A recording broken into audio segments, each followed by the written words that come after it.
Think about a simple scenario that happens to millions of people every single day. Your phone buzzes in your pocket. It is a text message or a call from a friend, a coworker, or someone you are trying to impress. Even though you are in the middle of working, eating dinner, or relaxing, what do? You drop everything immediately. You unlock your phone in 2 seconds and send a fast, long reply. Or think about this. Someone asks you for a favor at the last minute. You already had plans to rest, work out, or study. But instead of saying, "I can't make it today," you panic. You scramble to change your schedule, cancel your own goals, and rush over to help them. In your mind, you tell yourself a warm, comforting story. You tell yourself, "I am being a great friend. I am being reliable, helpful, and kind. People will appreciate how much I care." Now, look at how those same people actually treat you in reality. Do they treat you like a prized, respected human being? Or do they take days to reply to your messages? Do they cancel plans with you at the last minute without even apologizing? Do they talk over you in conversations, ignore your opinions, and only call you when they need something from you?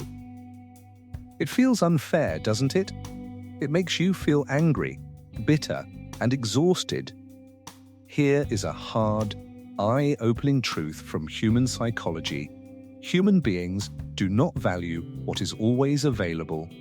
It does not matter how kind, smart, or talented you are. If you make your presence, your time, and your attention completely unlimited, people will subconsciously drop your value to zero. They will treat you like air. Air is essential for life, but because it is everywhere around us for free, nobody stops to thank the air or treat it with respect. The ancient Stoic Seneca spent his life observing human nature in high society Rome. He noticed how foolishly people give away their most valuable resource, their presence. No person hands over their money to passers-by. But how many hand over their lives to anyone who comes along?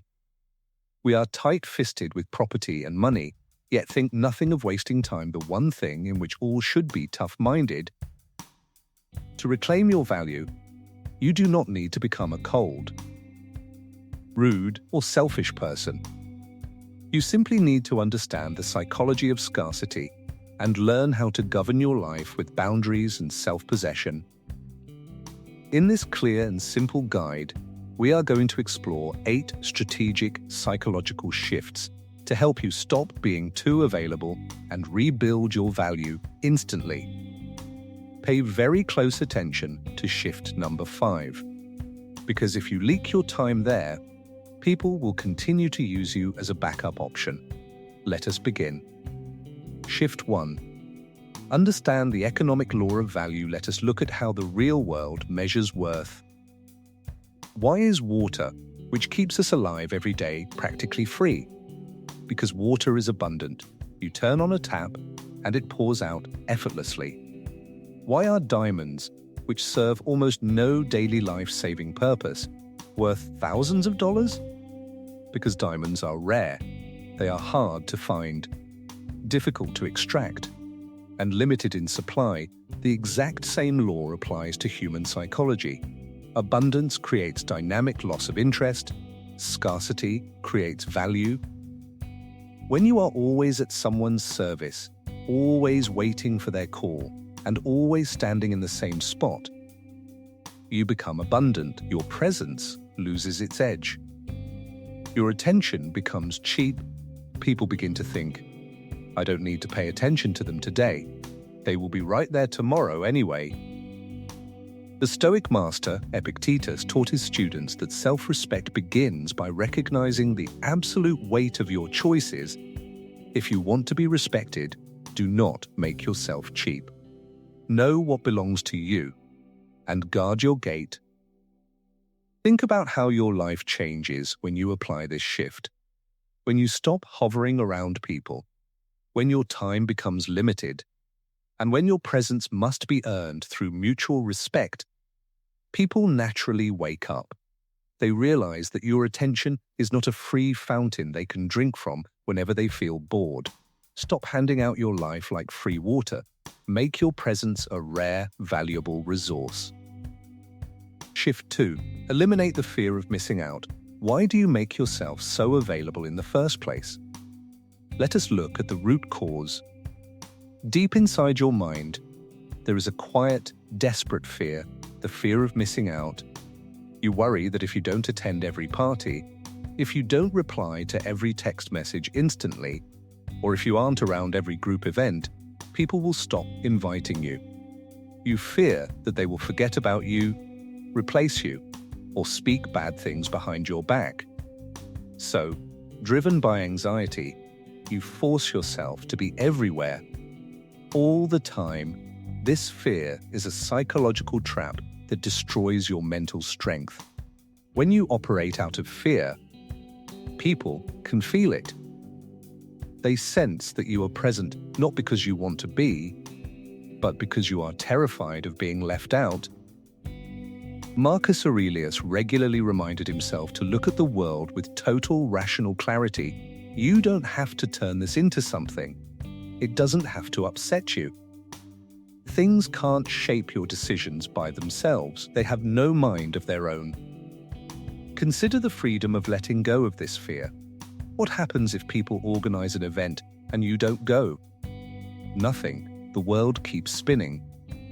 What happens if someone gets slightly annoyed because you didn't answer their call right away? They learn to wait. When you cure yourself of the need to be everywhere, you gain total control over your life. You spend your evenings reading, working on your body, or building your skills instead of sitting at social tables where your presence isn't even valued. Stop chasing every room. Build a room inside yourself that you actually enjoy living in. Shift 3. Master the delay strategy for communication. Look at the modern habit of instant messaging. Someone sends a text message, and within 5 seconds, you see the blue check marks or typing bubbles appear. You respond immediately with 3 full paragraphs. What signal does this send to the other person's brain? It signals that you were sitting around with nothing important to do. It tells them that their life, their thoughts, and their text message are far more important than whatever you were doing with your day. You train them to treat your time like a 24/7 fast food drive-through window. A high-value individual practices the delay strategy. When a non-emergency text message or email comes in, they do not panic. They do not drop their active focus. They finish their current task, their workout, their meeting, or their reading, and respond when it fits their schedule, whether that is an hour later or at the end of the day. Seneca warned about letting external noise interrupt personal focus. No thought can take deep root when a person is distracted by many things. Protect your attention as your most sacred possession. Notice the psychological impact of this simple delay. When you don't reply instantly, you create a healthy boundary. You teach people that you have a real, active life filled with priorities. You prove that your attention cannot be bought with a simple phone alert. When you do reply, your message carries far more weight because it comes from a person who governs their own time. Shift 4. Stop over-investing in people who offer zero return. Have you ever found yourself doing 80% of the work in a relationship, friendship, or workplace interaction? You are always the one initiating the plans. You are always the one asking how their family is doing. You are always sending the first message, offering help, and checking in on them. And what happens if you stop initiating for 1 week? Total silence. The phone never rings. The messages stop completely. This is a clear indicator that you have become over-available to someone who treats you as an option. When you overinvest in someone who gives back zero effort, you aren't showing love. You are feeding their ego while starving your own self-respect. Epictetus gave a sharp, direct rule about choosing who deserves your energy. Above all, guard against being drawn into dangerous familiarity with people who do not share your standards. If you rub shoulders with a charcoal burner, you will get dirty, no matter how clean you were when you started. Execute the mirror rule today. Match people's effort with equal effort, never more. If someone offers you low interest, dry messages, and constant cancellations, step back silently. Do not make a dramatic scene. Do not write a long, angry message complaining about their behavior. Simply withdraw your energy, turn your face toward your own goals, and leave them in peace. Your time and attention are limited. Stop pouring water into buckets that have massive holes at the bottom. Shift 5. Stop being the emotional dustbin for others. Observe a common dynamic that happens to polite, highly available people. A friend or co-worker calls you. They don't ask how you are doing. They immediately launch into a 2-hour rant about their problems, their toxic relationship, their bad boss, or their petty drama. You sit there, nodding, listening, and absorbing all their negative, chaotic energy. And then, as soon as they feel better and lighter, what do? They say, "Thanks for listening," hang up the phone, and go back to their life. Meanwhile, you are left feeling drained, anxious, and mentally exhausted.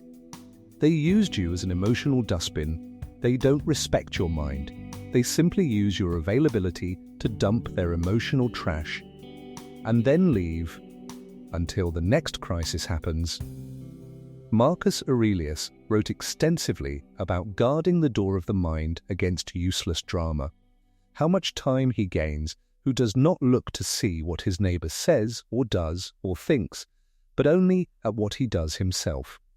To make it just and holy, to stop this dynamic instantly, build a polite boundary. When someone attempts to dump hours of uninvited drama on you, do not sit there like a passive target. Say with calm civility, "I hear that you are going through a tough time, but I am in the middle of focused work right now and don't have the mental space for this conversation. Let us catch up when things settle down." Notice how clean and respectful that boundary is. You don't yell, you don't insult them. You simply refuse to let your mind be used as a trash container for problems that aren't yours. Shift 6. Build purposeful absence. What happens when a person is constantly in the room? Everyone gets used to them. Their jokes aren't as funny, their opinions aren't as interesting, and their presence carries zero excitement. Now, think about what happens when a person who is usually working on big goals, training, or building something quiet, steps into the room once in a while. Everyone turns around. People listen when they speak. Their presence carries weight, mystery, and power. This is the psychological principle of purposeful absence. To increase your value, you must learn the art of stepping away from the crowd. Disappear from social chatter. Disappear from useless online groups. Step back into solitude. Work on your purpose and let your absence do the talking. Seneca described how solitude sharpens a human being's value. We must retire into ourselves, for solitude will cure our dynamic exhaustion. But we must blend solitude and society. The one will make us long for our fellow men, the other will make us welcome ourselves. Consider the impact of purposeful absence. When you are not constantly reachable, people naturally wonder where you are, what you are building, and why you are so focused. Your absence creates curiosity. It forces people to respect your distance. Stop broadcasting every hour of your life to the world. Work in silence, let your presence stay rare, and let your results speak for you when you return. Shift 7. Learn to say a clean, unapologetic no. How difficult is it for you to say the word no? When someone asks you to go out, to help them with a project, or to take on extra work, do you feel a knot of guilt in your stomach? Do you end up saying yes with your mouth, while your heart is screaming no? When you live like this, you are living as a slave to other people's desires. You treat everyone else's priorities as urgent, while treating your own life as worthless. Here is a rule to write down in your mind. Every time you say yes to something you don't want to do, you are saying no to your own goals, your own rest, and your own peace. An emotionally untouchable person learns to deliver a clean, polite, and firm no. They don't make up fake excuses. They don't write long messages begging for forgiveness. They simply say, "I appreciate you asking, but I won't be able to make it." Or, "I am focused on other priorities right now, so I have to pass." Epictetus taught his students that real freedom is the ability to choose where your life goes. You can be invincible if you never enter a contest where victory is not up to you.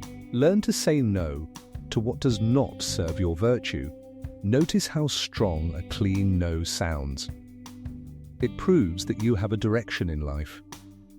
It shows that your time is governed by an internal compass, not by a desire to please everyone around you. When you start saying no with confidence, people stop asking for cheap favors and start respecting your choices. Shift 8. Anchor your self-worth in private achievements. We come now to the root foundation of all over-availability. Why do people allow themselves to be over-available? Because their self-worth is completely empty on the inside. They need external validation like a drug. They need people to smile at them, thank them, and call them nice just to feel good about themselves for a few hours. They trade their time, boundaries, and self-respect just to buy a temporary crumb of appreciation. If you want to permanently fix over-availability, you must anchor your self-worth in private achievements. You must build a life in solitude that makes you proud of who you are, regardless of whether anyone else is watching. Read heavy books. Train your body to be strong and lean. Build your financial stability. Master a difficult skill. Keep your promises to yourself every single morning. Marcus Aurelius reminded himself every day where true human value comes from. Look within. Within is the fountain of good, and it will ever bubble up, if thou wilt ever dig. Think about the confidence of a person who has built their value in solitude. They don't sit by the phone waiting for messages, because their day is already filled with meaningful work.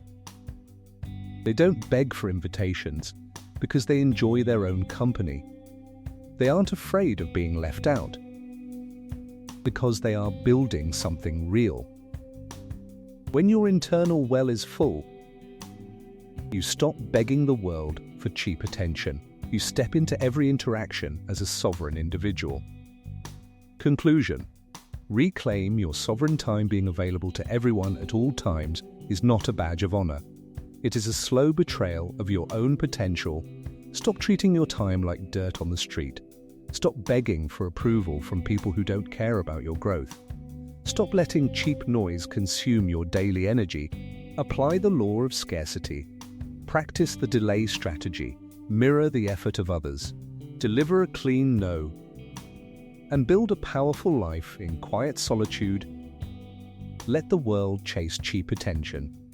Let others burn their lives being everywhere at once. You stand still, focused, and deliberate, guarding your time like the precious resource it truly is. If you are ready to stop being over-available and rebuild your absolute value starting today, leave one word in the comments section below.